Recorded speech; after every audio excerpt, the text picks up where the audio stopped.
अध्यक्ष महोदय, सन्मान्य सदस्य आदित्य ठाकरे यांनी ज्या सूचना केल्या त्या निश्चितपणे आक्षेपार्ह नाहीत, तर त्या स्वीकारार्थ आहेत।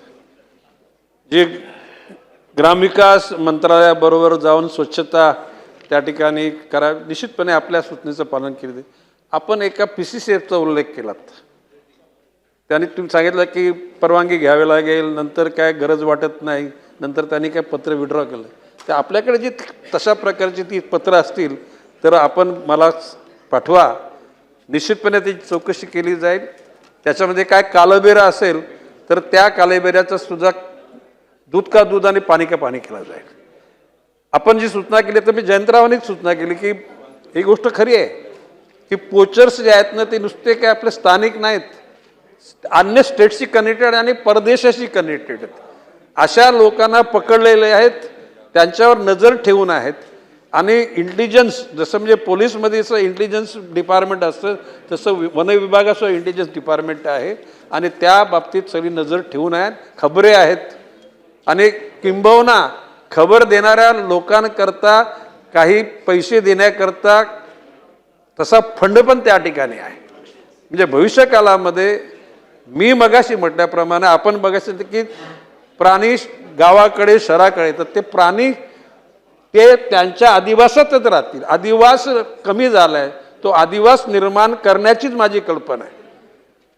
म्हणजे ज्याला मी कोकण, पश्चिम महाराष्ट्र, मराठवाडा आणि खानदेश या ठिकाणी बिबट सफारी प्रत्येक जिल्ह्याला करायचं म्हणतोय आणि म्हणजे विदर्भामध्ये प्रत्येक जिल्ह्याला व्याघ्र सफारी, तर इतक्या मोठ्या प्रमाणामध्ये तशा प्रकारची ठेव आणि प्रामुख्यानं त्यांना लागणारी फलं तिथं निर्माण केली पाहिजेत, जेणेकरून त्या जे शाकाहारी प्राणी आहेत त्यांची फलाची व्यवस्था तिथंच झाली तर ती शिकार कोणाची आहे?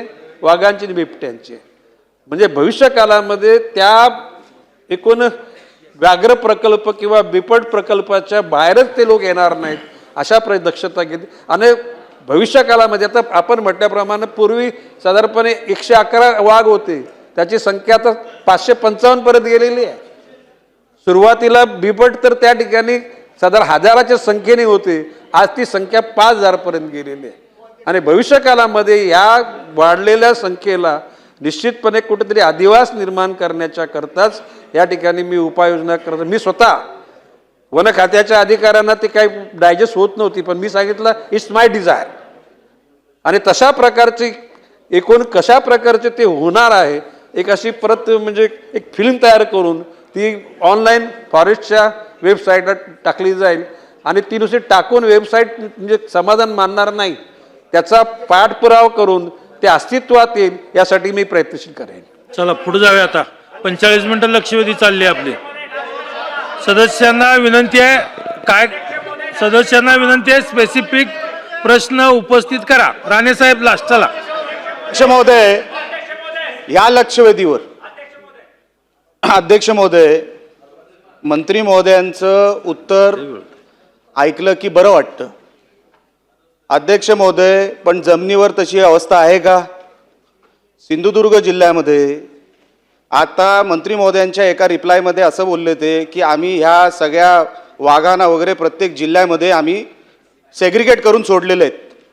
आमच्याकडे ऑलरेडी बिबटे आहेत, कव्वे आहेत, हत्ती आहेत, इतर जनावर आहेत। अशामध्ये कुठल्या प्लॅनिंगच्या अंतर्गत हे वाघ तुम्ही आमच्या कोकणात पाठवले किंवा पश्चिम महाराष्ट्रात पाठवले? काय प्लॅनिंग आपलं? त्याच्यावरती काय नियोजन आहे? फॉरेस्ट डिपार्टमेंटकडे अध्यक्ष महोदय ह्याच्याकडे कसलंही नियोजन नाही। आता मग विषय आला सफारीचा। 5000 एकरमध्ये आम्ही सफारी करणार।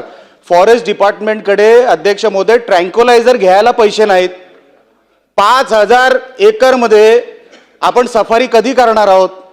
तोपर्यंत जनावरांचा आणि हा जो मानवी संघर्ष आहे हा कधीपर्यंत थांबणार आहे?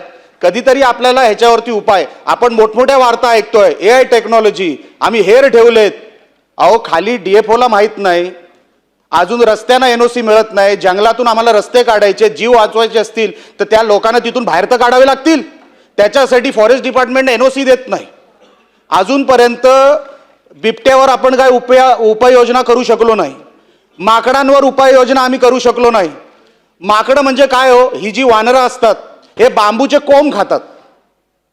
आमच्या सह्याद्रीच्या पट्ट्यामध्ये आम्ही पायथ्याशी असणारी गावं, तिथे तुम्ही बांबू लावायला गेलात, अहो त्या काळ्या तोंडाच्या वानरांना बांबूचा कोंब आवडतो, ते कोंब खातात.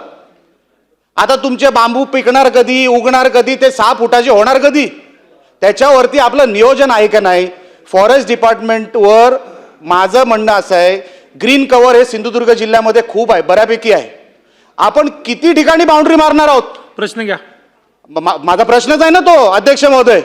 किती ठिकाणी आम्ही बाउंड्री मारणार आहोत? आमच्या रत्नागिरी जिल्ह्यामध्ये संगमेश्वर आहे, चिपळूण आहे, हे सगळं सह्याद्रीच्या पायथ्याशी असणारी गावं, राजापूर आहे. साहेब किती ठिकाणी आपण बाउंड्री मारणार आहोत? तेवढे पैसे आहेत का फॉरेस्ट डिपार्टमेंटकडे? ह्याचा कधीतरी खुलासा आम्हाला करा. बजेटमध्ये फॉरेस्ट डिपार्टमेंटला किती नेमके पैसे मिळतात, ॲलोकेशन नेमके कितीचे झालेत, आणि मग ही मोठमोठी वार्ता आपण करूया की आपण सफारी उभी करूया, बांबू उभे करूया, 30 फुटाचे गेट उभे करूया. 30 फुटाचे कुठे आहे? जंगलामध्ये. अहो आपण रस्त्यांसाठी NOC अध्यक्ष महोदय देत नाही आहोत आणि आपण 30 फुटाचे गेट कुठे उभे करणार आहोत? ठीक आहे, मंत्री कधीतरी ह्या सगळ्या प्रश्नांची उत्तरं मिळावी. अध्यक्ष महोदय, आपल्या माध्यमातून माझे हे प्रश्न आहेत. मंत्री महोदय. सन्माननीय अध्यक्ष महोदय, सन्माननीय सदस्य निलेशजी राणे यांनी या ठिकाणी प्रश्न उपस्थित केला की रस्त्यांकरता परवानगी दिली जात नाही. निलेशजी राणेंनी माझ्याकडे पत्र पाठवावा, जर का ते गरजेचं असेल आणि आक्षेपार्ह त्या ठिकाणी नसेल तर 15 दिवसाच्या आतमध्ये परवानगी देईल.